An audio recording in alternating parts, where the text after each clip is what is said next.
Hey everybody, for the couple of people that have asked, no, I don't do piano lessons, primarily because I don't think I would be a particularly effective teacher.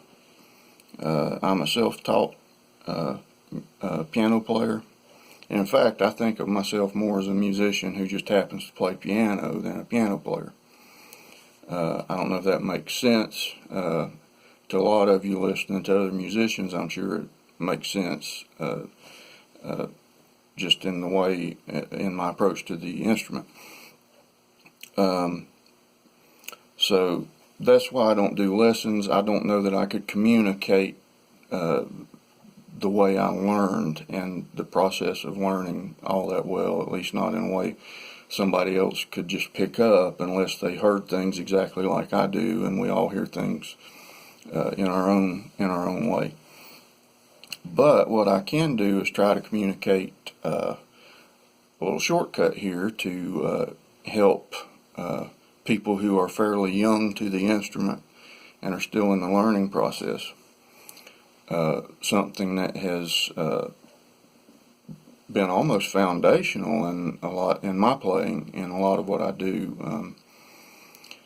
Is actually something that I heard in guitar parts and tried to translate what I was hearing in those guitar parts to piano, and just came upon a little very simplistic pattern of playing here.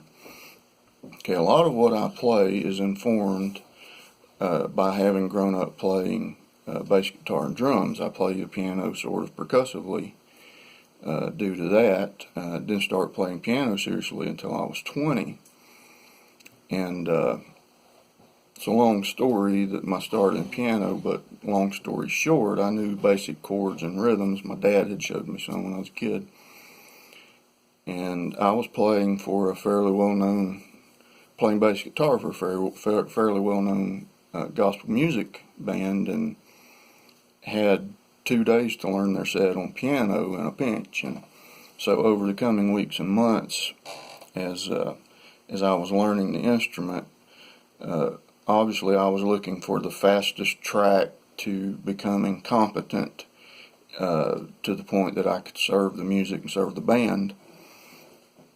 And this is one of the things I've stumbled upon, and it's stayed with my piano playing in a very foundational way. Okay, now I don't know if this is the correct technical term.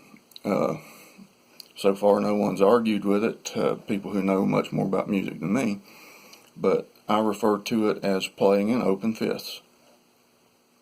And what I mean by open fifths, your typical chord triad, let's say in the key of G, you would have G, B, and D as your 1, your 3, and your 5.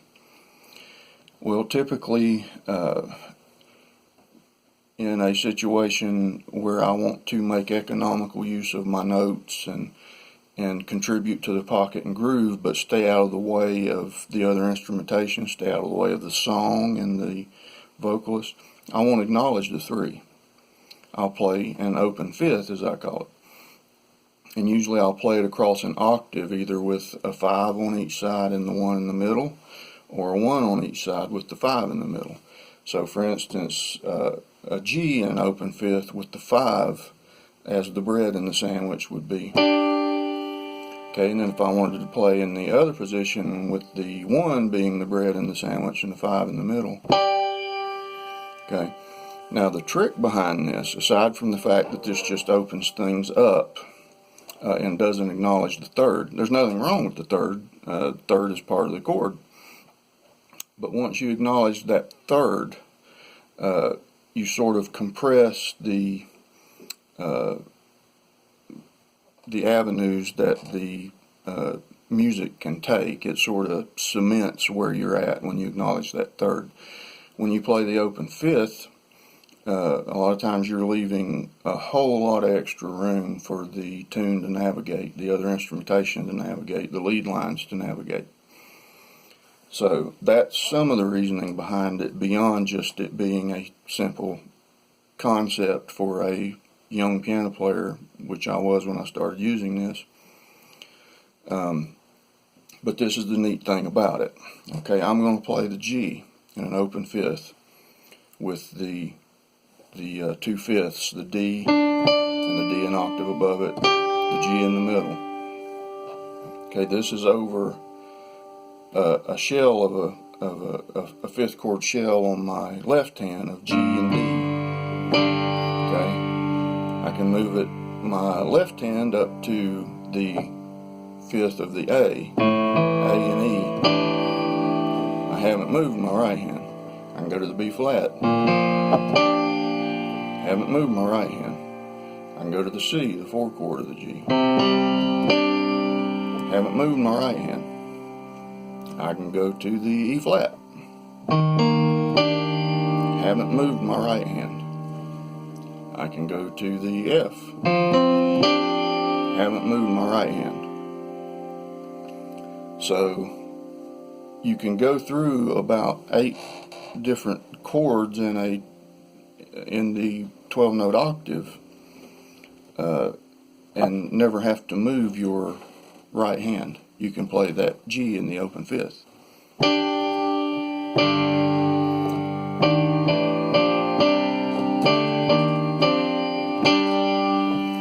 So you get a very economical use of a minimization of notes. One of my personal philosophies when I'm coming up with my piano part on a recording project on a particular tune is I always think the smallest part I can contribute first, unless the song just, is specifically calling for something bigger from the outset. What is the least I can do and contribute, and then build from there. And this kind of philosophy allows that. And it translates obviously to any key on the piano. You can do it in F. You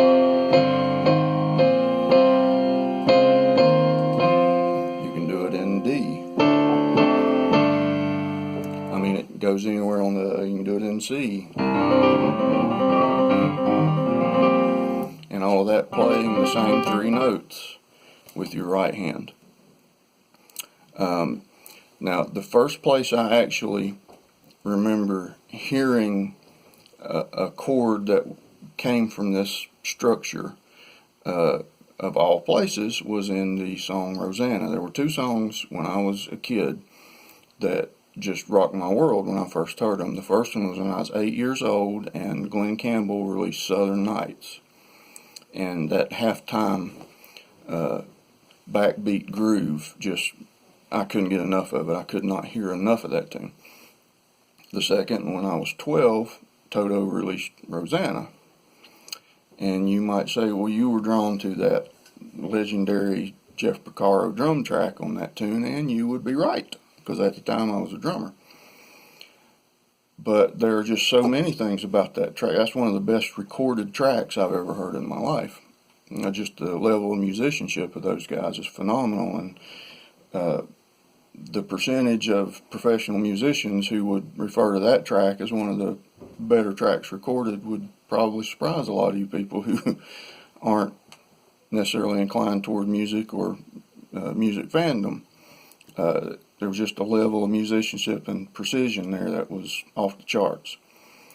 But Steve Lukather on guitar, his very first chord progression, he starts the song playing that ticky-tack Bo Diddley pattern on the guitar, the dun, dun, dun. Okay, the first chord progression, that song starts in G. The first chord progression goes to F. The second chord progression goes to E minor. So you would think, okay, there's G, there's F, there's the E minor, okay?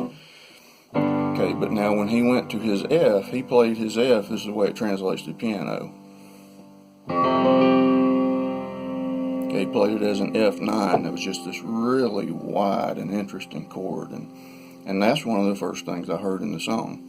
Then when he goes to the E minor, he plays this really wide E minor 7. Okay, and both of those chords, when they translate to piano, are built on that open fifth concept. Okay, to play that F9, in my right hand, I'm playing an open fifth in the C chord. G, C, G. Left hand, I'm playing the fifth shell from the F chord, F and C. That's a lot more interesting than,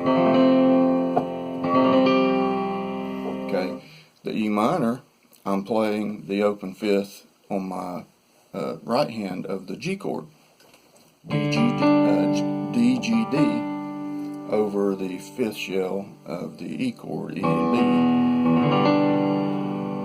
That's much more interesting, that E minor 7 there, than a straight E minor.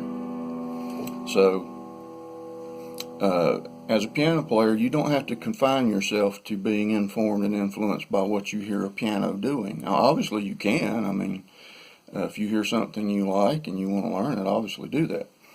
But you can be informed as a pianist by rhythm instruments like drums and bass. I very much so was by guitar parts, because very much so I was informed and influenced by guitar parts, by orchestration and string parts.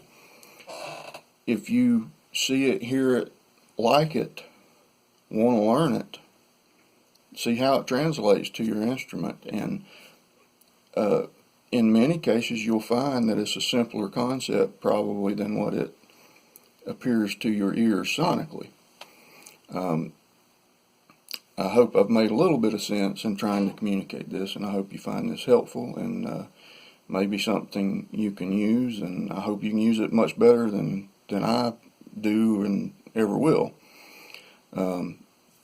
These won't be normal. This was just something during the quarantine I had a little time to do, so hope some of you find it helpful. Everybody stay safe. Peace, love, soul, and groove.